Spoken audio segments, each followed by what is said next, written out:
Hi, I'm Kay Petrie, and I'm the owner and certified yoga foot instructor for my own company called HopeYoga.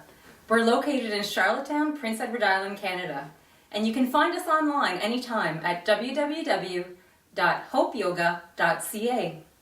By watching this video, you give your full consent that you're healthy enough to perform exercise and release Kay Petrie and HopeYoga from any form of liability. What we'll be looking at today is a modified version of our Sun Salutation. And the Sun Salutation is basically a series of poses linked together to help us build up heat and also increase our flexibility and our strength. The modified version basically is using child's pose instead of downward facing dog. We are using cobra instead of upward facing dog. We're going to use a kneeling lunge instead of a full lunge, a kneeling plank instead of a full plank. I believe that's it. And then we'll work our way through both sides of the body so that you can get a general understanding of how the modified Sun Salutations work.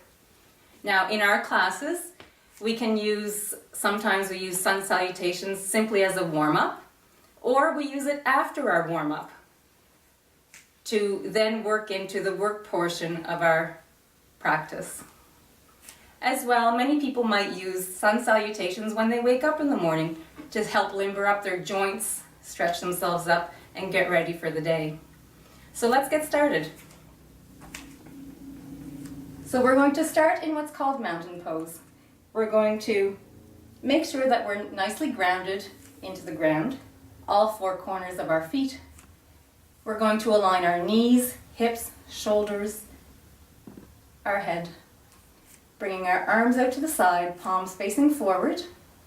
We're going to engage our shins, our inner thighs, our core, and our shoulders are down and back.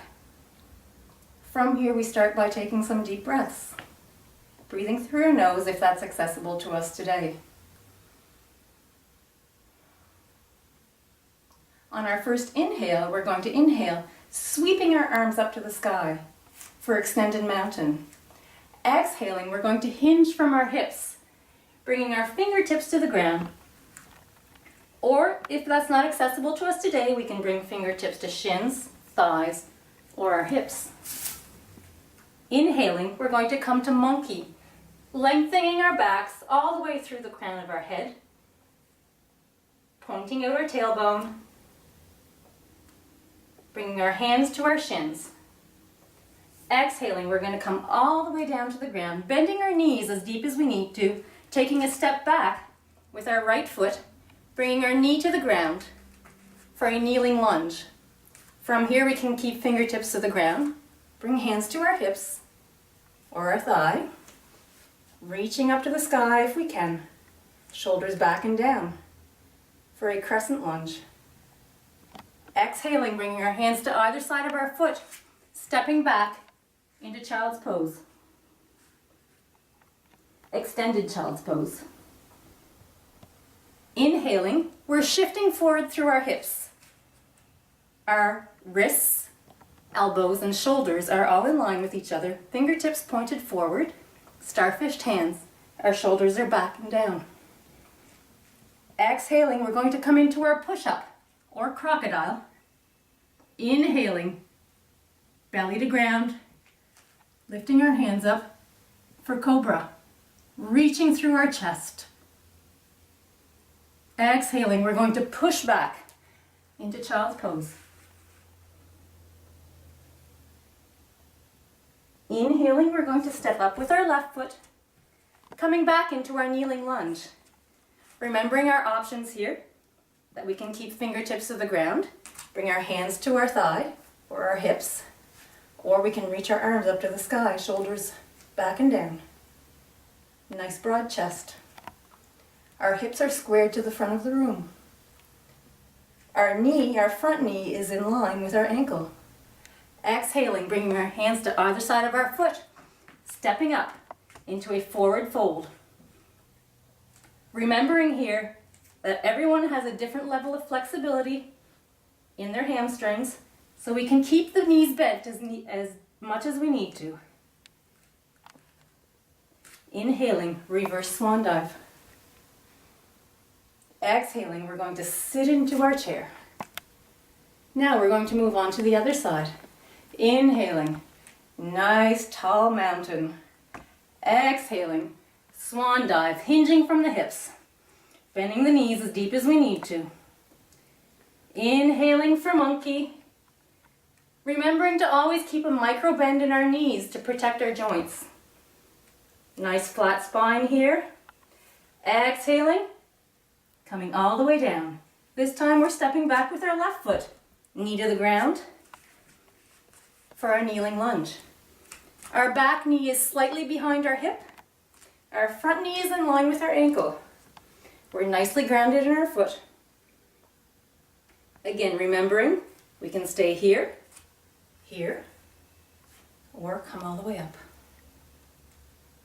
Exhaling, hands to either side of our foot, pushing back into child's pose. Inhaling, let's all come into our kneeling plank.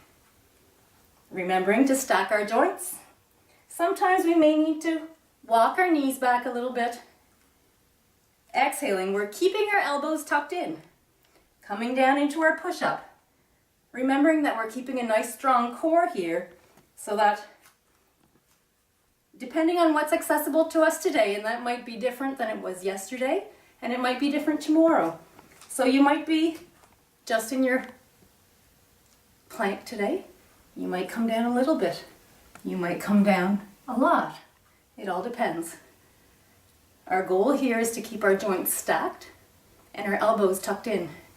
Coming down into our push-up. Inhaling, belly to ground, reaching through our chest and the crown of our head. For cobra. Exhaling, hands down to the ground, grounding ourselves through the palms of our hand, pushing ourselves back into child's pose. Extended child's pose. Inhaling, stepping up with our right foot. Again, with our options, hands to the ground, to our thigh, to our hips, or a nice crescent lunge. Remembering in our crescent lunge, the option is not to have our arms straight up. Our shoulders are to be kept away from our ears. Our shoulders are back and down. So if you try to roll your shoulders back and then reach up, keeping that positioning in your shoulders.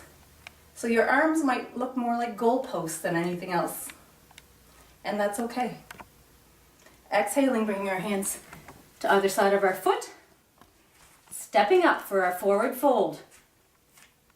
Inhaling, coming all the way up, deep bend the knees, hinging from our hips.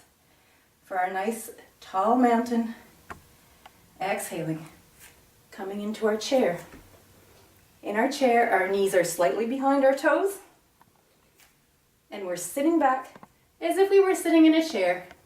Our chair might be more like a bar stool, or it might be a deeper chair. In all of our poses, as you can probably tell, we've kept our feet hip-width apart so that we can keep a nice sturdy base, which is very important in the way that we teach our classes here at HopeYoga. I hope you enjoyed this installment. Namaste, and I hope to see you soon.